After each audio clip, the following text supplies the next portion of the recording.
String conversion. So, punta naman tayo sa string conversion. So, dito sa example natin, nag-declare tayo ng integer. Nag-declare din tayo ng string. Pero ang sinet nating value ni string ay, ayun, gumamit tayo ng integer.toString. Ang ginagawa nitong line of code na to, kino-convert niya yung value nito sa string. No, so ang value, okay, print natin para makita natin ha. So ang una nating pinrint is yung value ni int, which is 1, 2, 3, 4, 5, 4, 5, no?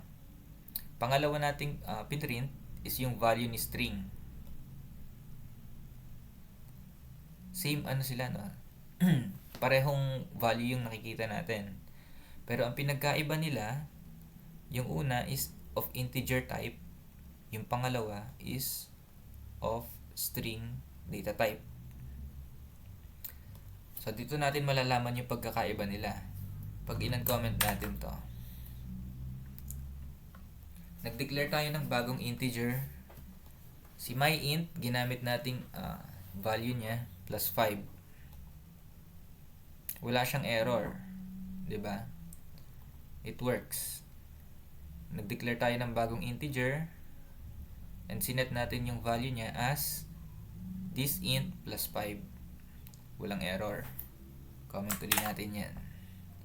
Kapag naman ganito yung ginamit natin, ayun o, nag-declare tayo ng integer na pangalawa, pero ang ginamit nating value is hindi yung integer na to, kundi yung string.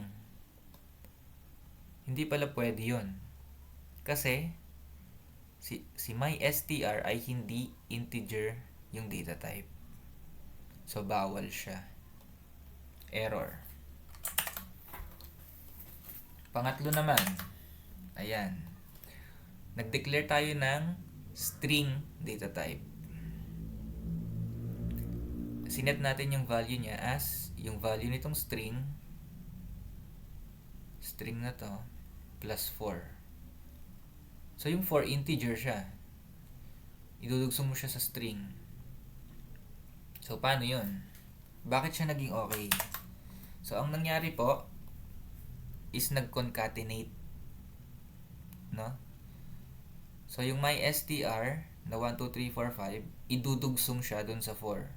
Pag pinrint natin yan, let's say print natin ha. Pinrint natin tong new str. Ito siya sa pinakahuli. So hindi siya inad, no? Hindi inad yung value. Dinugsong. Kumbaga kasi kung i-add yan, edi magiging 1, 2, 3, 5, 4, 9. Hindi dinugsong lang yung 4 dun sa dulo. Nagkaroon ng concatenation. So ayun. Ayun po para sa ating string conversions.